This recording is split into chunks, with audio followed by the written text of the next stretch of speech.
Saudara, kecurigaan Jokowi akan adanya agenda besar politik untuk menurunkan reputasinya sebagai tokoh politik imbas dari kasus ijazah dan desakan pemakzulan Gibran dinilai beragam. Mulai dari motif sakit hati hingga mulai melemahnya dukungan politik untuk Jokowi.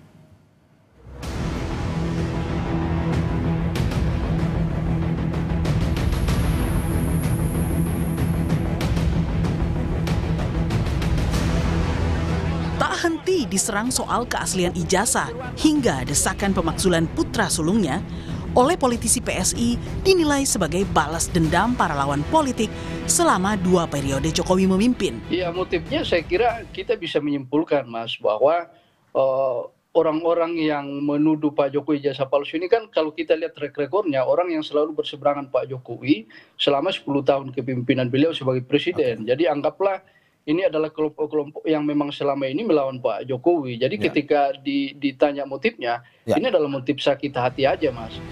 Berbeda dengan PSI, analis politik Ray Rangkuti menilai serangan demi serangan membongkar soal ijazah Jokowi sudah terjadi sejak Jokowi masih menjadi presiden dan mendapat dukungan parpol yang sangat kuat. Sehingga apa yang dialami Jokowi saat ini memperlihatkan mulai melemahnya dukungan politik untuknya. Kalau kita kaitkan dengan ijazah palsu, kasus ini udah 4 tahun yang lalu bergulir. Saat itu Pak Jokowi misalnya masih bersama dengan PDI Perjuangan. Jadi kala itu nggak terlalu besar karena salah satu backup dari Pak Presiden itu, Pak Jokowi itu adalah PDI Perjuangan, partai besar. Nah sekarang hampir partai-partai ini boleh disebut tidak bersuara di belakang Pak Jokowi khususnya yang berkenaan dengan ijazah palsu. Jadi backup Pak Jokowi sebetulnya yang makin melemah gitu. Sebelumnya, Jokowi secara terbuka mengungkapkan kecurigaannya kepada media jika ada yang berupaya menurunkan reputasi politik keluarganya melalui kasus ijazah hingga upaya pemakzulan Gibran. Memang kelihatannya ada agenda besar politik di balik isu-isu ini, ijazah palsu, isu pemakzulan.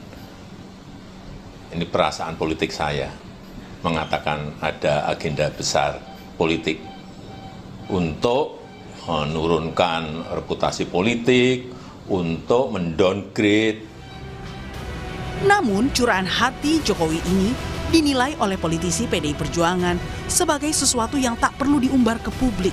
Karena apa yang dialami Jokowi adalah hal biasa di dunia politik. Saya melihat itu satu hal yang biasa dalam satu dinamika politik di negeri ini. Juga dirasakan oleh PDI Perjuangan, oleh Pak Prabowo, oleh Pak SBY, oleh Pak Erlangga. Kan semua merasakan itu. Dan toh juga tidak disampaikan ke publik. Persoalan ijazah yang kini dihadapi Jokowi sudah naik ke tingkat penyidikan di Polda Metro Jaya. Namun di saat yang bersamaan, Jokowi juga dilaporkan ke Polda DIY karena dituduh berbohong soal pengakuannya tentang mantan dosennya Kas Mujo. Tim Liputan Kompas TV.